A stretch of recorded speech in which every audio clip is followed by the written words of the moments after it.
बिस्मिल्लाहिर्रहमानिर्रहीम। Coke Farida Coke तू जिवें राखा ज्वार, जब लग टांडा ना गिरे तब लग कूक पुकार। ते मोटरवे ते जी लाहौर तो पिंडी तो लाहौर जांदे रस्ते च चक्री दा पॉइंट है जिथे क़यामत तो आम दा इंतज़ाम भी मौजूद है। इत्थे मस्जिद बनाई गई है ताकि नमाज दे वक्त लोग नमाज अदा कर सकन। इस तो अलावा इत्थे खान पीन का इंतज़ाम भी मौजूद है।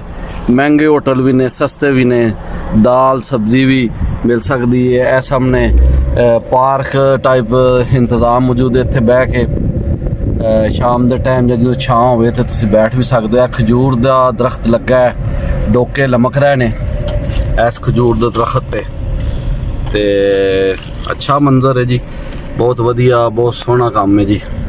तो इस तो अलावा चिकन बरोस्ट उत्थे जो महंगा जो फास्ट फूड के हवाले नाल इंतजामात भी मौजूद ने। तो काफ़ी वसी और अरीज जड़ा एरिया इत्थे घेरिया गया है। पानी वाली टैंकी नज़र आ रही है। राहत बेकर्स भी मौजूद है इत्थे। इस टाइम मैं जी इत्थे मस्जिद है ये को लंघ रहा, ये भी चक्री के उत्ते मौजूद है। तो सफ़र के दौरान इस किस्म की सहूलियात का होना और ऐसे इलाके के मोटरवे जैसे जिथे कि ज़्यादातर रस्ते कोई आबादी नहीं, ये एक बहुत अच्छा मैनेजमेंट है। और चक्री वाला इलाका जोड़ा है ये एक कितने कितने मैदान ने, कितने कितने पहाड़ ने और जगह नूं सुहारा करके इत्थे इंतजामात किए गए ने। माशाल्लाह बहुत सोहना इंतज़ाम है जी और बहुत अच्छा मंजर है। इत्थे असीं वेख सकने हैं कि छोटे छोटे पार्क ने ते जगह बनाई गई, ग्रीनरी है, ग्रीन बेल्ट है इत्थे।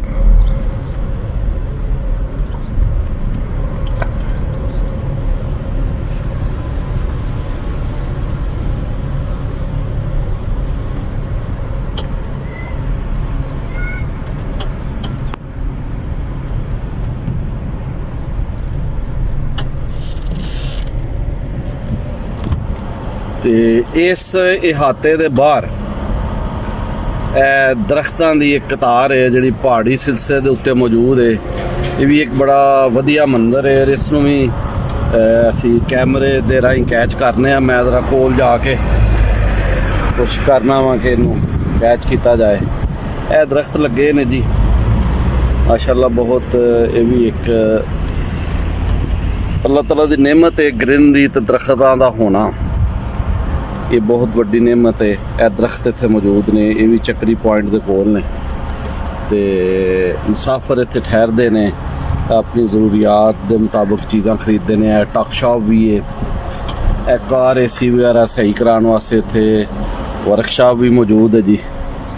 बहुत वधिया जी है। हुण जिहड़े न जी इस टाइम AC की ओवरऑल मुरम्मत की जा रही है। दुकान है सामने नाल इत्थे एक CNG का भी कोई मौजूद है जी। ये पंप दो तरह के ने, एक तो CNG है तो एक तो वे अपना जी अपना पेट्रोल डीजल का इंतजाम मौजूद है। सो बड़ा वधिया अरेंजमेंट है। इस पासे असीं वेख सकने हाँ, एक दी एंट्रेंस है यानी जितों इन होना है, एक आउटसाइड है तो निकलना है बाहर। तो सो काफ़ी जगह इत्थे घेरी गई है। यह इत्थे पंप है जी।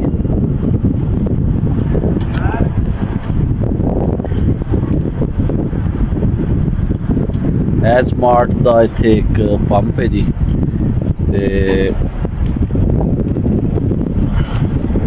मजीद असीं अगे जावांगे। यह जिहड़ी एंट्रेंस के करीब जगह है, इत्थे दरख्त मौजूद ने,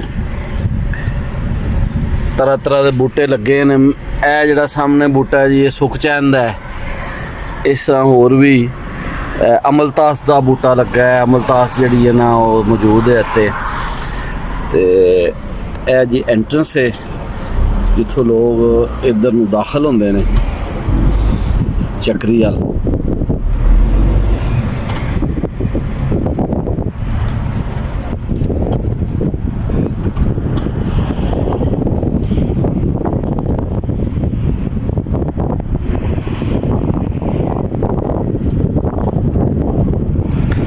ਇਹ ਰਾਹਤ ਬੇਕਰੀ ਮੌਜੂਦ ਹੈ ਜੀ।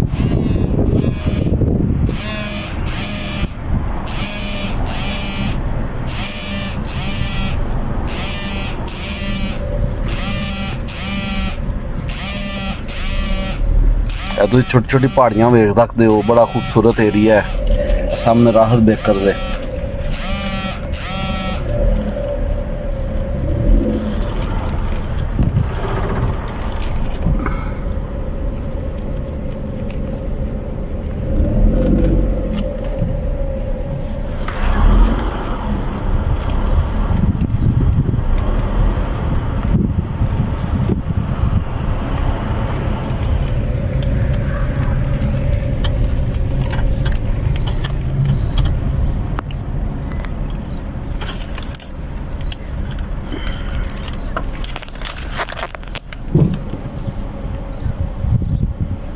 ਮਸਜਿਦ ਦੇ ਨਾਲ ਜਾਮਨੂਆਂ ਦਾ ਬੂਟਾ ਲੱਗਾ ਹੈ, ਉਹਦੇ ਨਾਲ ਇੱਕ ਅਮਰੂਦ ਲੱਗਾ ਹੈ। ਦੋਸਤੋ ਇਹ ਫਲਦਾਰ ਬੂਟੇ ਜਗ੍ਹਾ ਜਗ੍ਹਾ ਲਾਤੇ ਜਾਣ, ਹਰ ਥਾਂ ਤੇ ਹੋਣੇ ਚਾਹੀਦੇ ਨੇ ਤਾਂ ਕਿ ਸਾਨੂੰ ਫਲ ਮਿਲ ਸਕੇ। ਦੇਖੋ ਨਾ ਜਿਸ ਤਰ੍ਹਾਂ ਇੱਥੇ ਖਜੂਰ ਲੱਗੀ ਹੈ, ਇਸੇ ਤਰ੍ਹਾਂ ਹੀ ਇੱਥੇ ਅੰਬਾਂ ਦੇ ਬੂਟੇ ਲਾਏ ਜਾਣ ਜਿਹੜੇ ਜਿਹੜੇ ਇੱਥੇ ਫਲ ਦੇ ਸਕਦੇ ਨੇ। ਤੇ ਇਹ ਸਾਡੇ ਲਈ ਇੱਕ खुराक का जरिया बन सकेगा इलाका। किसी इलाके नूं किसी थां नूं ज़ाया नहीं करना चाहिए। इस तरह देखो ना हम खजूर लगी है, खजूर ते डोके लटक रहे हैं, बहुत वधिया असीं देख सकते हैं इत्थे।